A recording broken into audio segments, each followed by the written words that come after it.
Halo guys, welcome back to Rookie Trader Channel.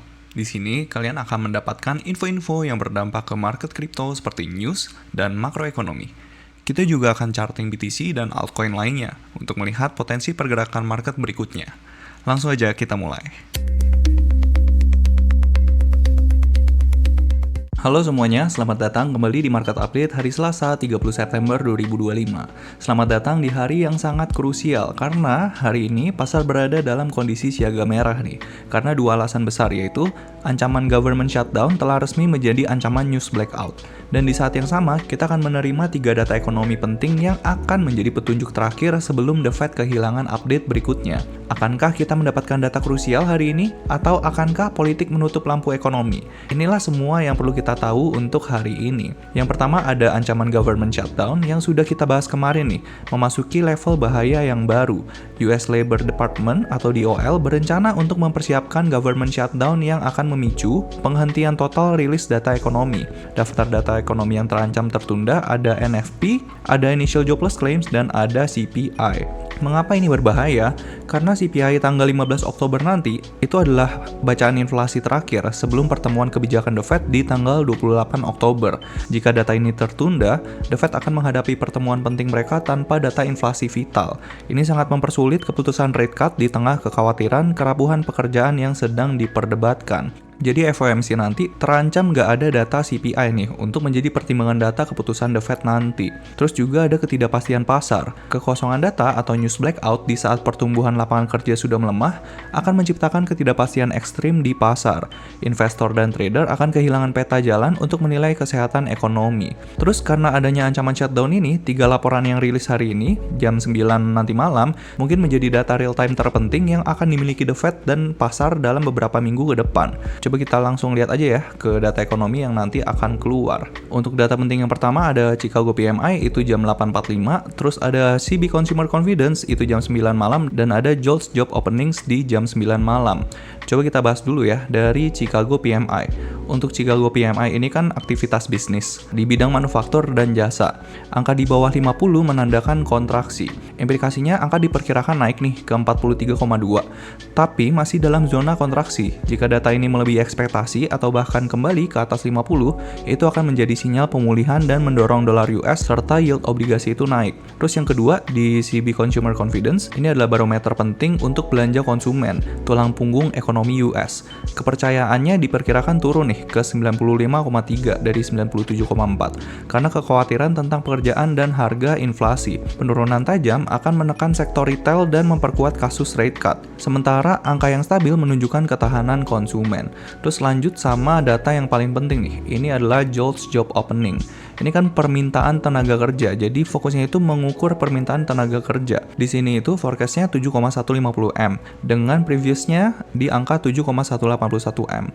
Di sini kita bisa lihat ada penurunan ya. Tapi catatannya adalah penurunan signifikan JOLTS akan memvalidasi pandangan dovish seperti Michelle Bowman yang kemarin, yang khawatir pasar kerja itu rapuh dan meningkatkan ekspektasi rate cut. Sebaliknya, jika permintaan kerja ini tetap tinggi, hal ini akan mendukung pandangan hawkish dan menunda pemotongan suku bunga. Kayak gitu ya. Jadi bisa dibilang hari ini pasar akan race against time. Pasar harus mencerna data yang akan keluar malam ini seperti JOLTS, PMI, dan juga CB Consumer Confidence dengan cepat nih. Karena ada risiko besar bahwa mulai besok gambaran ekonomi US itu akan gelap gulita karena akibat news blackout dari politik. Apakah data hari ini akan memberikan The Fed alasan untuk memotong suku bunga atau justru menunjukkan ketahanan ekonomi US? Nanti kita lihat aja ya di jam 9 malam. Terus coba kita lanjut ke Fed Watch Tool. Nah, untuk Fed Watch Tool untuk pertemuan tanggal 29 Oktober itu probabilitasnya masih gede banget ya, di 89,3%. Dan kemungkinan The Fed akan memotong suku bunga sebanyak 25 basis point nih. Coba kita lihat ke tanggal 10 Desember. Nah, untuk tanggal 10 Desember bisa dibilang angkanya masih sama ya, masih di angka 70-an% karena data ekonomi penting yang keluar itu baru akan dimulai dari hari ini. Hari ini, Rabu, Kamis, dan yang paling penting itu hari Jumat. Kalau misalnya datanya itu nggak ke-delay ya gara-gara government shutdown. down, tapi untuk sekarang probabilitasnya masih 70%, ada sedikit kenaikan dari kemarin, cuman bisa dibilang datanya ini sejalan sih sama economic projection-nya The Fed untuk sisa tahun 2025. Karena kan The Fed kan proyeksinya itu akan memotong suku bunga sebanyak 3 kali lagi nih tahun 2025, dan udah terjadi di September kemarin, sisanya ya pertemuannya di Oktober sama Desember karena di November nggak ada FOMC kayak gitu ya. So seperti itu untuk FedWatch Tool. Coba kita lihat dari ETF flow-nya. Nah untuk ETF flow Bitcoin bisa dibilang ini inflow-nya gede banget ya, 518 juta dolar nih. Ini semuanya inflow kecuali BlackRock nih. BlackRock malah outflow tapi kecil ya, bisa dibilang kecil. So dari outflow tanggal 25-26 ini bisa dibilang udah mulai inflow lagi nih. Dan kabar bagusnya ini kan data hari Senin, bisa dibilang pembukaan untuk minggu ini. Semoga aja inflow ini menandakan bahwa di minggu ini kita akan inflow yang lumayan besar gitu. Walaupun BlackRock itu masih outflow ya. Dan lumayan lucu sebenarnya. Karena kan kita lihat nih di tanggal 26 September kemarin itu outflow-nya tuh gede banget. Bisa dibilang kayak orang-orang pada panik selling di sini, terus abis itu begitu ada bouncing kemarin itu ETF itu langsung inflow gede lagi gitu. Jadi kita lihat aja nanti untuk data berikutnya. Per sekarang still good ya, ada indikasi awal bahwa ETF itu udah kembali melakukan inflow nih. Coba kita lihat dari Ethereum-nya. Nah, untuk Ethereum, wow, ini kabar yang bagus banget ya. Untuk Ethereum tuh semuanya itu inflow, bahkan inflow-nya itu melebihi Bitcoin nih. Dengan total inflow-nya itu mencapai 546,9 juta dolar nih. Jadi bisa dibilang untuk ETF itu kembali inflow ke Ethereum secara signifikan nih. Dan kabar baiknya dari outflow kemarin nih, dari tanggal 25 dan 26, itu kan outflow-nya terbilang gede nih. Langsung ketutup semua sama inflow kemarin.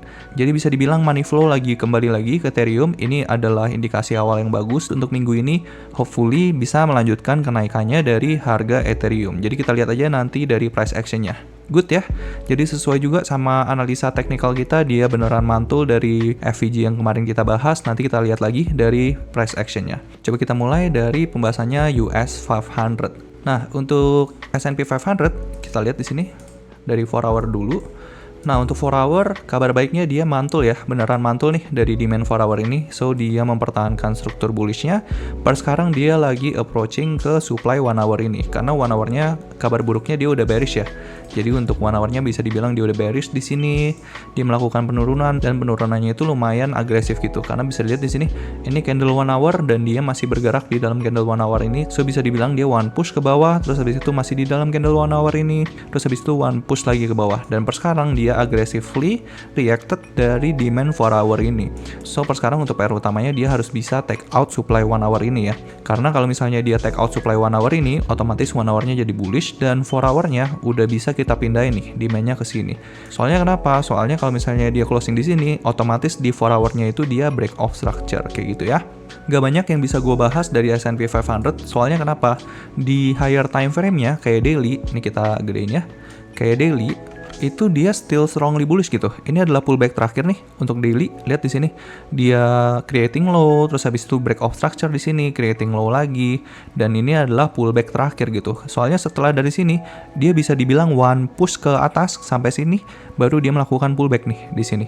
Ini adalah pullback terakhir di daily. Jadi bisa dibilang untuk higher time frame kayak daily itu dia masih strongly bullish ya. Apalagi weekly-nya juga sama gitu. Karena bisa dilihat di sini tutupan candle weekly kemarin itu masih bergerak di dalam mother candle ini nih. Lihat di sini dia masih bergerak di dalam candle weekly ini, dan dia reacted gitu dari demand 4 hour. Jadi kayak demand 4 hour-nya itu masih bisa menjaga pergerakannya S&P 500 itu tetap bullish kayak gitu ya. So still good. Untuk 1 hour-nya itu still bearish, tapi gue lumayan percaya dia bisa take out supply 1 hour itu, dan 4 hour-nya itu still bullish, daily still bullish, dan weekly-nya juga still bullish. Kenapa gue bahas S&P 500? Karena S&P 500 itu adalah indikator utama untuk risk on asset gitu, termasuk sama Nasdaq juga ya. Dan karena Bitcoin itu adalah risk on asset juga, jadi kita bisa jadikan S&P 500 dan Nasdaq sebagai acuan pergerakan Bitcoin setelah ini gitu. Tapi kenapa bang dari kemarin S&P 500 sama Nasdaq kan naik terus, tapi Bitcoinnya itu turun terus gitu? Nah itu penjelasannya ada di video yang waktu itu ya. Jadi September tahun lalu itu juga kejadiannya sama persis gitu, sama September tahun ini. di saat S&P 500-nya bikin all time high lagi, itu malah Bitcoin-nya itu cenderung sideways. Baru ketika Donald Trump itu menang pemilu, itu baru Bitcoin naiknya itu kenceng banget kayak gitu. So bisa dibilang emang money flow itu akan bergerak ke S&P 500 dan Nasdaq dulu, baru abis itu masuk ke Bitcoin, baru abis itu masuk Ethereum, terus abis itu altcoins di bawahnya kayak gitu ya. Coba kita langsung lanjut ke Nasdaq. Nah, untuk Nasdaq, ini di Nasdaq itu ada indikasi bahwa dia itu udah mantul nih di OTE areanya 4 hour. Jadi bisa dibilang di sini untuk 1 hour-nya kan dia udah bearish, cuman secara 4 hour itu dia masih bullish gitu karena dia masih creating higher high dan di sini belum terhitung sebagai pullback gitu, dan 4 hour-nya itu demand-nya itu masih di sini gitu. Dan untuk OTE area-nya kan di sini. Dia reacted well dari sini dan dia lagi berusaha untuk MSS lagi di 1 hour-nya. So, per sekarang pergerakannya masih strongly bullish. Kalau misalnya secara 4 hour PR utamanya dia harus bisa breakout dari resistance ini. Karena kalau misalnya dia breakout dari resistance ini, bisa kita bilang bahwa 4 hour-nya itu udah break of structure dan demand 4 hour-nya bisa kita pindahin ke sini. Coba kita lihat dulu dari 1 hour-nya. Nah, untuk 1 hour-nya sama juga sama S&P 500, dia itu udah MSS to bearish ya di sini. Sejak di sini dia bearish, dia berhasil untuk creating lower low dan di sini dia masih terhitung sebagai inside bar dan baru sekarang dia ada indikasi dia bisa creating higher high dari sini. Per sekarang sih still good ya. Hopefully dia bisa benar-benar breakout dari sini dan untuk 1 hour-nya bisa back to bullish kayak gitu ya. Sama di daily-nya itu bisa dibilang momentumnya still good ya. Jadi semenjak di sini dia one push gitu ke atas dan baru sekarang terjadi pullback. Dan ada indikasi nih dari pullback ini dia menciptakan higher high kayak gitu ya. So still good untuk US 500 dan juga Nasdaq ya. Semoga Bitcoin bisa ngikutin pergerakannya kedua aset terbesar US saat ini kayak gitu ya. Coba kita bahas dulu dari DXY. Sebelum gue bahas, gue mau kasih tahu lagi kenapa bahas DXY itu penting. Soalnya DXY ini kan kekuatan US dollar. Jadi bisa dibilang korelasinya itu negatif nih sama Bitcoin. Kalau misalnya US dollarnya menurun atau melemah, itu justru membuat Bitcoin itu jadi lebih strong gitu. Jadi lebih naik. Sedangkan kalau US dollarnya itu menguat, itu bisa memberikan tekanan gitu ke Bitcoin. Karena apa? Karena DXY itu mengukur kekuatan US dollar gitu. Kalau misalnya value dari US dollarnya itu menurun, otomatis orang-orang akan berpindah ke aset yang beresiko. Supaya apa? Supaya bisa hedging value dari mata uangnya mereka. Seperti itu ya, kurang lebih. Terus coba kita bahas dari price action-nya dulu nih. Untuk price action-nya, dari 4 hour dan 1 hour itu still bullish ya. Lihat di sini di 4 hour itu demand-nya masih di sini dan dia belum sampai ke demand. Dan per sekarang sih still bullish. Cuman kabar bagusnya dia lagi ada di supply daily ini. Coba kita lihat ya dari daily. Nah, dari daily ini kelihatan ya dia lagi sideways nih. Sideways-nya kenapa nih? Kenapa dia bisa sideways? Soalnya di sini kita lihat di sini ada garis. Ini adalah trend line yang terbilang krusial gitu. Kenapa krusial? Nah, balik lagi di major time frame, di weekly time frame itu, ini ada trend line yang tercipta dari 2014 dan sampai ke 2021 dan baru sekarang nih ke retest lagi. Hopefully dari sini dia bisa breakdown gitu. Karena kalau misalnya dia breakdown otomatis US dollarnya itu melemah dan Bitcoin bisa melakukan kenaikan lebih lanjut gitu. Per sekarang sih secara daily-nya dia still bearish ya. Bagusnya secara daily itu dia still bearish. Semenjak kapan dia bearish? Lihat. Di sini kan dia sempat jadi bullish nih. Dia turun kenceng, creating lower low, dia creating higher high, di sini bullish dan ini adalah low terakhir. Dan dia MSS dari sini dengan last pullback-nya itu di sini. So, ini adalah level krusial untuk daily. Hopefully dia nggak breakout ya dari sini karena kalau misalnya dia breakout dari sini, otomatis daily-nya itu udah back to bullish. Tapi bisa dibilang ini masih konsolidasi aja, jadi nggak perlu terlalu khawatir ya untuk pergerakannya DXY ini. Coba kita lihat dari time frame 1 hour-nya. Nah, untuk 1 hour-nya itu dia still bullish ya. Lihat di sini ini kan demand 1 hour terakhir nih.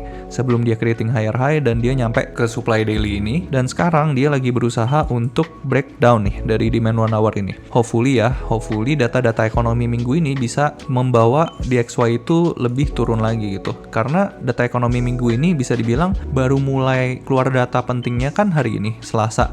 Dilanjutin sama Rabu, Kamis, Jumat. Yang terpenting di Jumat tuh ada NFP. Baru nanti kita bisa lihat nih gimana pergerakan utamanya mau kemana kayak gitu. So kita tunggu aja untuk data-data ekonomi ini karena kalau misalnya data ekonominya itu bagus, itu bisa menyebabkan DXY itu menguat. Tapi kalau misalnya data ekonominya itu buruk, itu bisa membuat DXY itu melemah dan US dollar akhirnya bisa melemah juga kayak gitu ya. Seperti itu untuk DXY. Coba kita lanjut langsung ke pembahasan Bitcoin dominance. Oke, untuk Bitcoin dominance ini sebenarnya lumayan buruk ya. Karena apa? Karena di time frame kecil, 1 hour, 4 hour, daily itu semuanya bullish gitu. Karena di sini lihat di sini dia banyak MSS, bisa dibilang dia konsolidasi. Tapi last swing-nya itu mengindikasikan dia itu back to bullish gitu. Semenjak di sini nih. Ini dia MSS terakhir di time frame yang ada di sini, 1 hour, 4 hour, dan daily. Terus kita lihat dulu dari time frame kecilnya. Nah, untuk time frame kecilnya di 1 hour itu, even di 1 hour itu dia berhasil nih untuk menjaga struktur bullishnya. Lihat di sini, dia masih ketahan di demand 1 hour ini dan ada indikasi pemantulan. Kalau misalnya dia breakout dari resistance ini, otomatis 1 hour-nya itu udah break of structure dan di 4 hour-nya, untuk 4 hour-nya dia juga udah break of structure. Baru kita bisa pindahin nih demand 4 hour-nya ke sini. Terus kenapa tadi gue bilang buruk? Soalnya money flow itu artinya lagi masuk ke Bitcoin. Kalau misalnya money flow itu masuk ke Bitcoin, otomatis altcoin itu akan tertekan gitu. Cenderung memperlambat alt season gitu. Karena alt season itu akan terjadi ketika harga Bitcoin itu naik, tapi Bitcoin dominance-nya itu turun gitu. Sedangkan kan sekarang Bitcoin naik, tapi Bitcoin dominance-nya itu ikutan naik gitu. Seperti itu ya. So, hopefully dia bisa cepetan bearish, tapi kita perlu melihat juga dari structure-nya. Kalau dari 4 hour itu dia still bullish, dan kalau misalnya dari daily ini juga bisa dibilang bullish ya. Kenapa bullish? Sejak kapan nih dia bullish?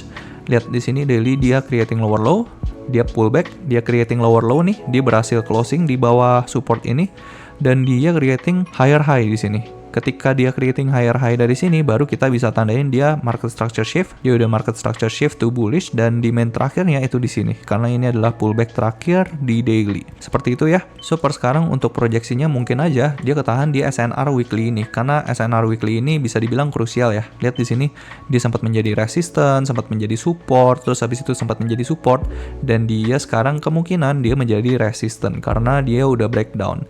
Seperti itu ya untuk Bitcoin dominance. So, hopefully Bitcoin dominance-nya itu bisa back to bearish dan money flow bisa kembali masuk ke altcoins kayak gitu ya. Seperti itu untuk Bitcoin dominance. Coba kita langsung lanjut ke pergerakannya Bitcoin.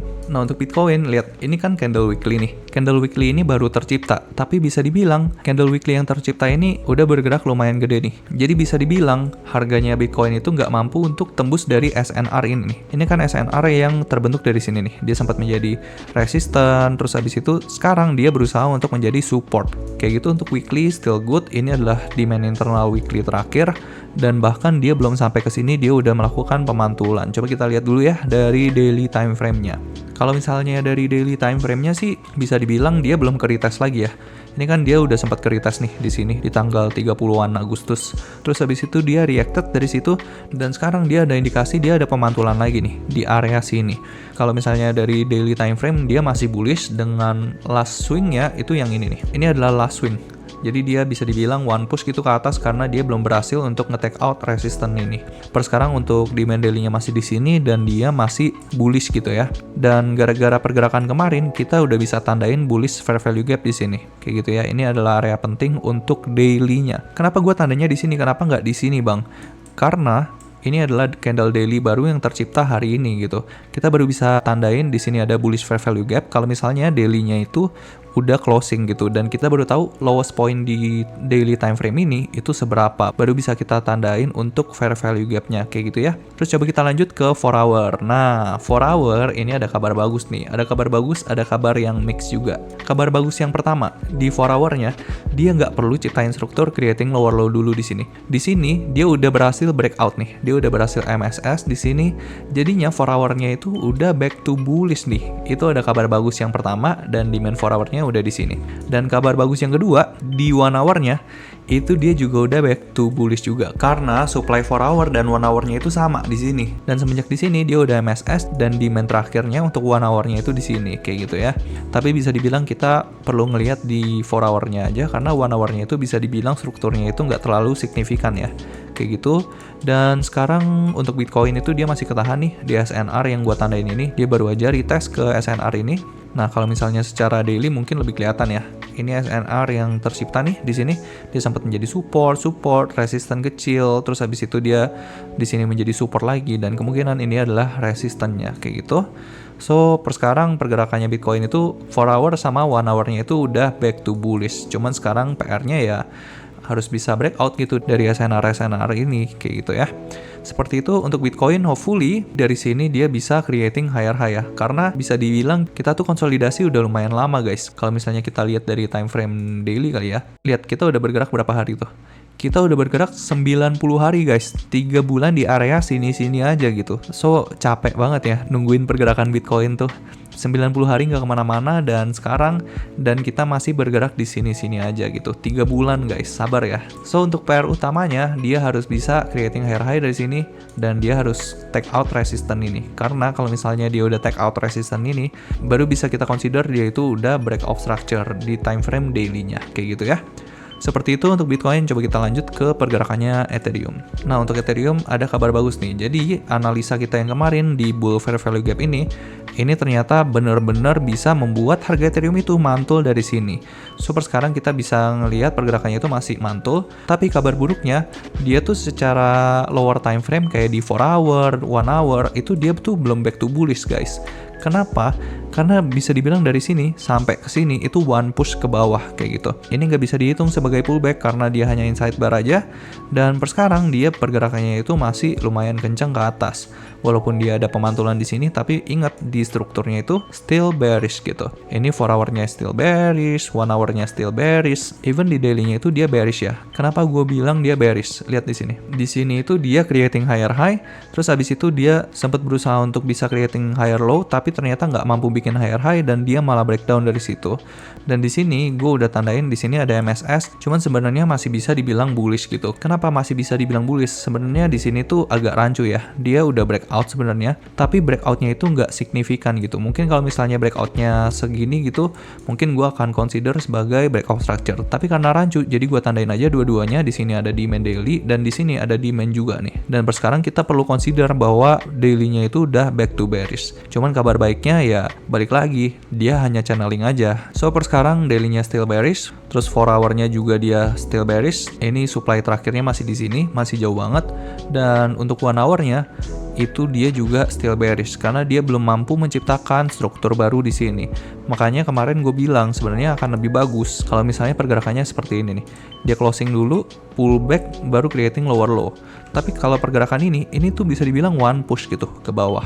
Jadi nggak ada struktur dan kita nggak bisa tandain kalau misalnya dia udah market structure shift gitu. Even di 1 hour-nya lihat, dia hanya inside bar, dan benar-benar nggak ada pullback. Baru di candle ini nih, dia baru bisa kita consider sebagai pullback kayak gitu. Cuman pullbacknya di area yang krusial, jadi kita lihat aja ya untuk struktur internalnya kayak gimana. Kalau struktur internalnya sih still good ya.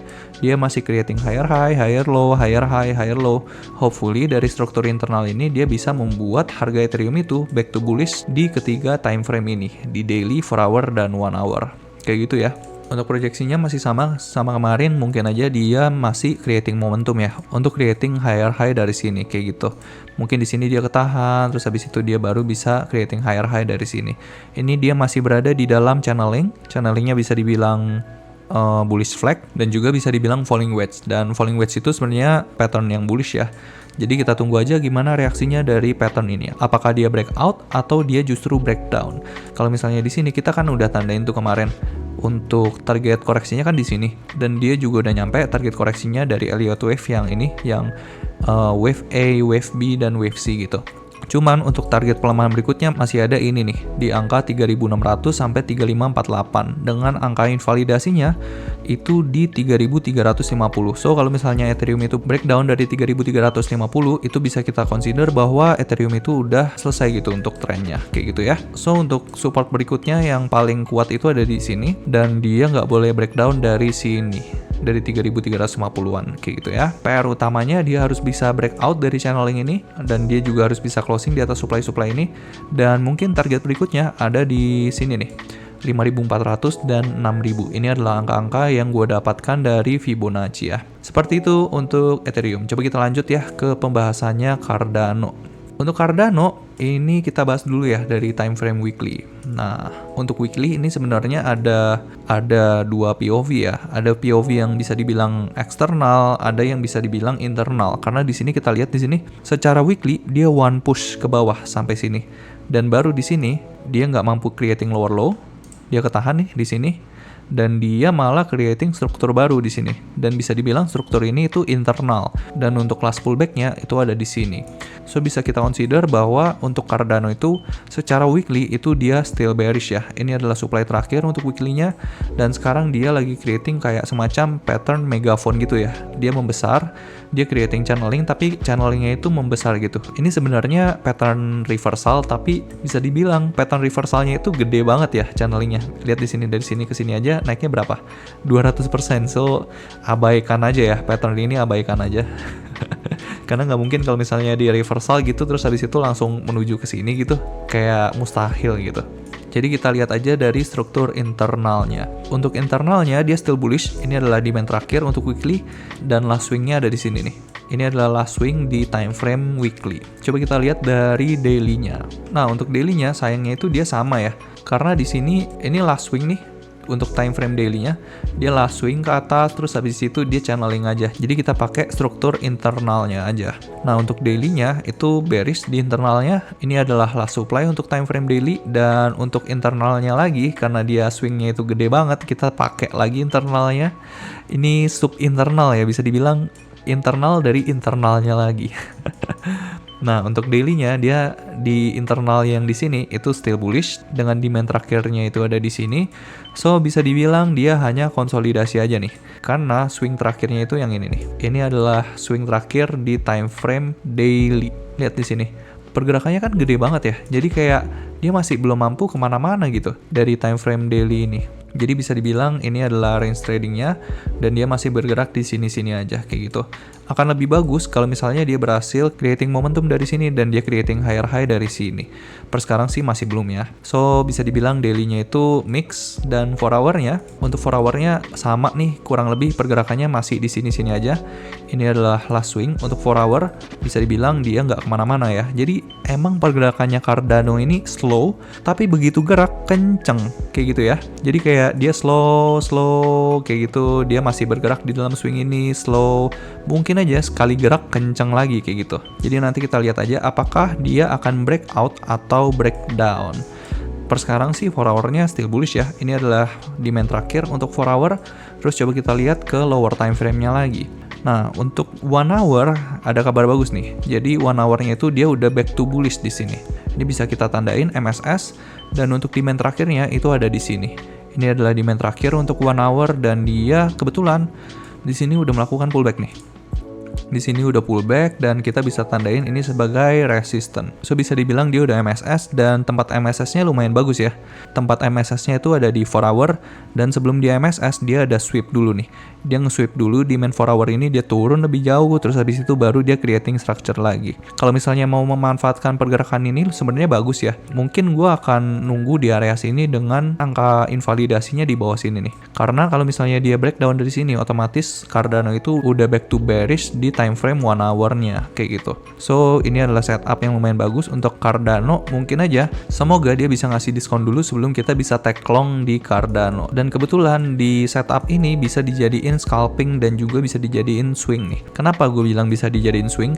Karena balik lagi di time frame 4 hour itu dia still bullish dengan pergerakannya seperti ini, dan dari sini kita bisa manfaatin. Kenapa? Soalnya di 1 hour-nya dia udah back to bullish kayak gitu. Dan kalau misalnya ini kena stop loss ya nggak apa-apa ya, karena balik lagi di daily-nya itu ada struktur juga nih, ada demand daily juga di sini kayak gitu ya.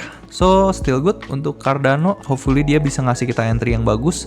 Dan kalau misalnya kalian mau ikut setup ini, pastikan kalian mengerti soal risk management. Tapi kalau misalnya kalian mau pembahasan risk management dari gua, silahkan request di kolom komentar supaya gue juga tahu apakah kalian tertarik kalau misalnya gua bikin konten soal risk management, terus juga soal trading, soal market structure, dan lain-lain. Seperti itu ya. So that's gonna be the update. Thank you very much for the support untuk YouTube channel ini. Kalau kalian merasa terbantu dengan video ini, let me know di kolom komentar. Saya akan dengan senang hati terus membagikan informasi ke teman-teman sekalian. God bless to you all and see you in the next update. Cheers, bye-bye. Dan kalau kalian memiliki request untuk charting altcoin tertentu atau punya pertanyaan seputar kripto dan market, kalian bisa langsung request di kolom komentar. Thank you sudah menonton video ini sampai akhir. Kalau kalian merasa video ini bermanfaat, kalian bisa like, nyalakan notifikasi, dan pastinya subscribe ke channel ini. See you guys in the next video.